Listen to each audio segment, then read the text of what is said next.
Today I'm at the Prince Chinese restaurant. It's in East Vancouver. To me, it's better than a lot of Michelin star restaurants. They have a fantastic menu for Chinese food. So let's go inside and check it out. Yeah. 哦，對咪係可以生鮮啦。係啊，好靚嘅，日日買好多。Very juicy duck. The meat looks moist. And the skin just glisten.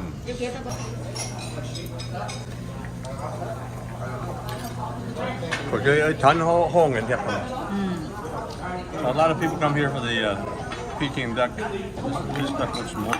Looks really moist. You'll see the steam come out of the duck here.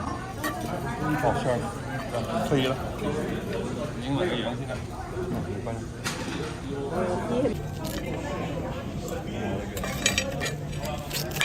I'm literally salivating right now. I can feel myself salivating right now. Wow, look at that skin.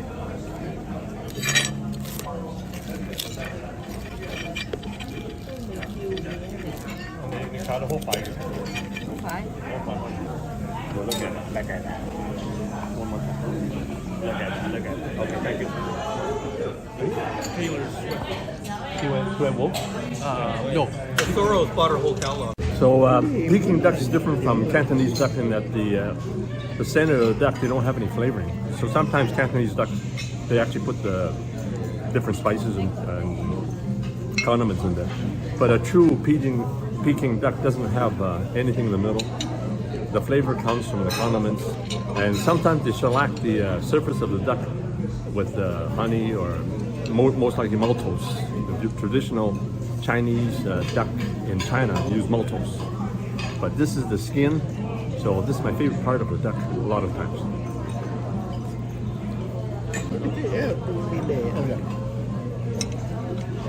That's really crispy.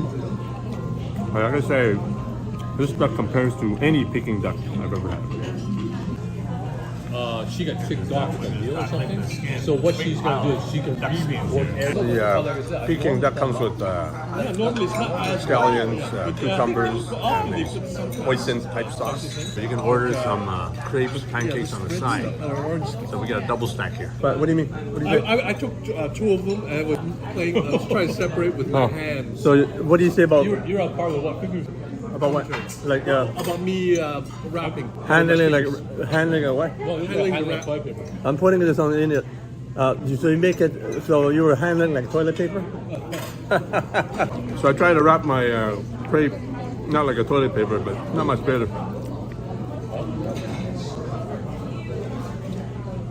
The duck is moist. The skin is crispy. Lots of juice in there. You gotta try that. My mom always orders the jellyfish. Look at that, look at that. So they're famous for their jellyfish. It's good for you. It's supposed to be good to keep you young. So this is for my mom. Well, so my mom always orders jellyfish. Jellyfish is a proton. It's not actually a fish. And it has good qualities to keep you young. I think it's got collagen, I'm not sure. But it's a great appetizer. I got another jellyfish here without the chili. So this one is It's only several nights not old. spicy. The other option I No, told her is mama. to walk closer towards So the my bed. mom actually likes this walking non-spicy fish. The jellyfish, you have to tell them if you want it spicy or not.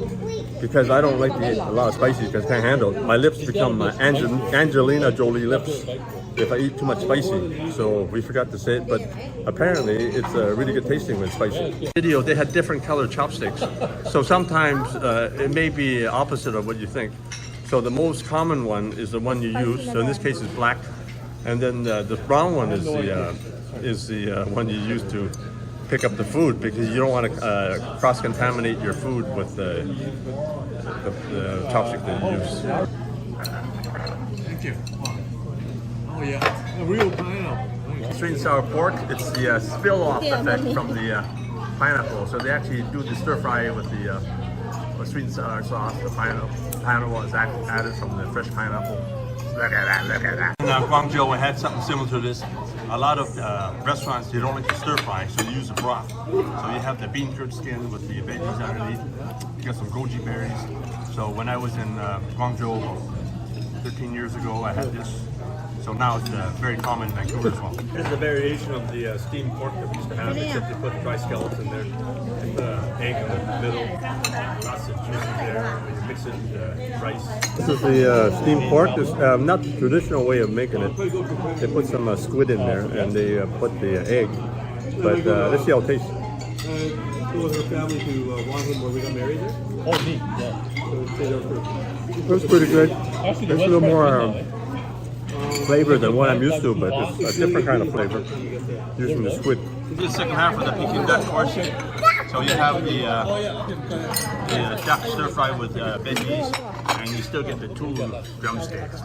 So you wrap the stir fry duck, and then you have the lettuce, and you have some more hoisin sauce. I think it's karabi or other kind of veggies. You put it stir fry with the duck. You got some looks like Chinese sausages in there. So you can put a little bit of hoisin sauce in it, like hoisin sauce. See, that's popular nowadays. Maybe you eat You got the crispy karabi. Okay. Nice taste of the duck. Prawn and Gotta try that. okay, that's okay. This is kind of one of my favorites. It's the wild rice. What is it? Chicken? Chicken, scallops, white of egg. Chicken, scallops, egg whites. Yeah. So, And then this normally goes on top. so you get the Israel fried. It usually goes on top. Yeah, This is the sesame chicken. This happens to be Look at that! Look at that! It's a deep fried chicken with the sesame seeds. I had similar chicken in Guangzhou during the Christy Clark visit in 2011 or something. It's not as good as silver. It's not as good as the regular crispy chicken. You like the silver dragon chicken? Silver Dragon, way better. So we'll have to go to Calgary to eat it. I have to go back to Calgary. We'll have to go to Calgary to get the silver dragon. This is the sesame chicken. Lots of sesame seeds and a crispy You think chicken. there's a different way of cooking it, this one? This one more juicier. Juicier. Okay. Nice flavor. It's like deep fried chicken except that it's sesame seed on it. Slightly different taste. Yeah, slightly different taste. Because of half hope that doesn't Yeah, have it might be five spice, but I can't be sure. But still pretty good chicken. So this is the special chow mein. It's got the different kind of toppings. It's got the squid. It's got the giant prawns. And of course you have the crispy noodles. You have the crispy noodles. That's my standard dip. So this is one of my favorites here when I come. I like the noodles nice and crispy. Nice and crispy. Look at that. Wonton soup. No, just a chicken noodle. The high prices go. If you kill the economy completely, you're going to get revolt, right? Yeah. Well, the thing is, at some point, they can't manage it. I heard there's supposed to be Frankie. Today's recipe is for a Chinese roast duck. Now, this duck was mistaken for store-bought. The secret ingredient is a sugar called maltose, which is produced by fermenting grains such as barley, rice, or millet. So this maltose sugar gives a duck a glossy skin and makes it slightly sweet. Now it's time to check out my Chinese roast duck recipe and tell me what you think.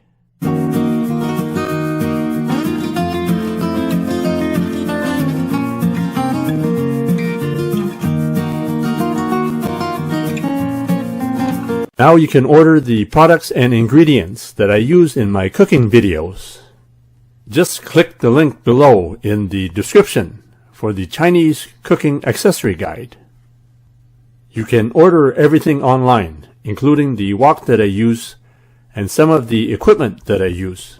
So we're going to put inside the duck the marinade. So we have some barbecue sauce here. I like this one by Kun Chan. So we're going to put about a tablespoon and a half of barbecue sauce.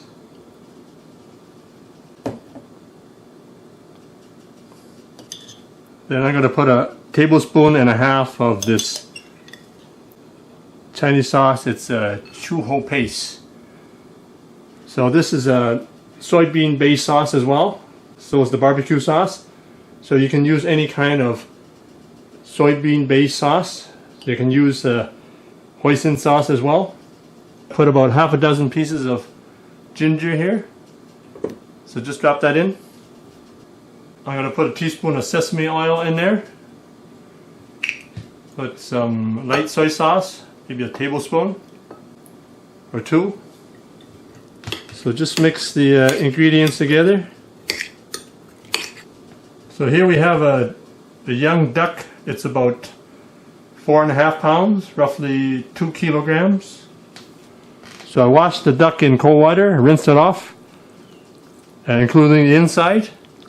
So I'm going to put some this sauce inside. I'm going to put the sauce inside the duck with the ginger. So just stuff the duck with the sauce. Gives it nice flavor. You can use other kind of sauces like hoisin sauce. So I've got 3 stalks of green onions I washed. So I'm just going to stuff the 3 stalks of green onion into the duck, into the cavity. So this is for flavor. So you're not actually going to eat the green onions, it's just for flavor. So I'm just going to seal the cavity. You can use a wooden skewer or metal skewer, or you can also leave it without skewering. But I like to keep the juices inside.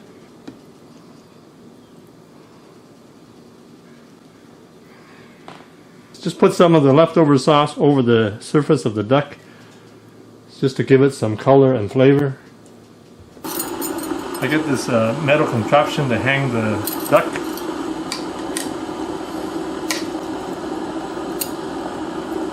So I got the duck basically hanging by the wings here, so you can see where I inserted the metal skewer or the metal hanger. So now I'm going to put 3 cups of water, boiling water. So I'm going to put some of this maltose in. So maltose is like a kind of sugar, I guess. I first ate maltose when I was in Hoiping, China. So it was like a candy on a stick. So this is what it was. So maltose is very sticky. So when I had the candy, it was like this. It was very sticky. You can use honey if you don't have maltose. So I'm just going to spoon some of the hot water in here into the jar. That's basically one jar is equivalent to 1 cup. I kind of dissolve part of it first. It might stick to your wok. So I'm just going to simmer it at low heat right now. So I'm going to put a half cup of white vinegar. So now I'm going to put in half a cup of black vinegar. So you can go with all white vinegar, but I put half a cup of black vinegar. It's slightly sweet, so it gives it a more complex flavor. So just put that in there, the black vinegar. Hold your duck over the wok and ladle some of the boiling water over the duck just to seal in the skin. Go both sides. On the front too. All over the front too. Now I'm just going to let the duck hang for about half an hour, then I'm just going to put it in the fridge for 24 hours. So you can see when you hang the duck, it's just going to dry out the skin. So the duck has been in the fridge for 24 hours. I took it out about 2 hours before cooking. So as you can see, the skin is nice and tight. And it's really dry, so it's going to be real nice crispy roast duck. So now we put the duck on a tray. So the bottom doesn't touch the tray. It's going to have more even cooking when you put it on a rack like this. So the duck is going to be cooked slow at 320 degrees for 3 to 3.5 hours. And it's going to have a real nice crispy skin, and it's going to be really moist and tender. So as you can see, the skin is really crispy, and the meat is really moist and tender. So there you have it. Crispy Cantonese roast duck. Enjoy.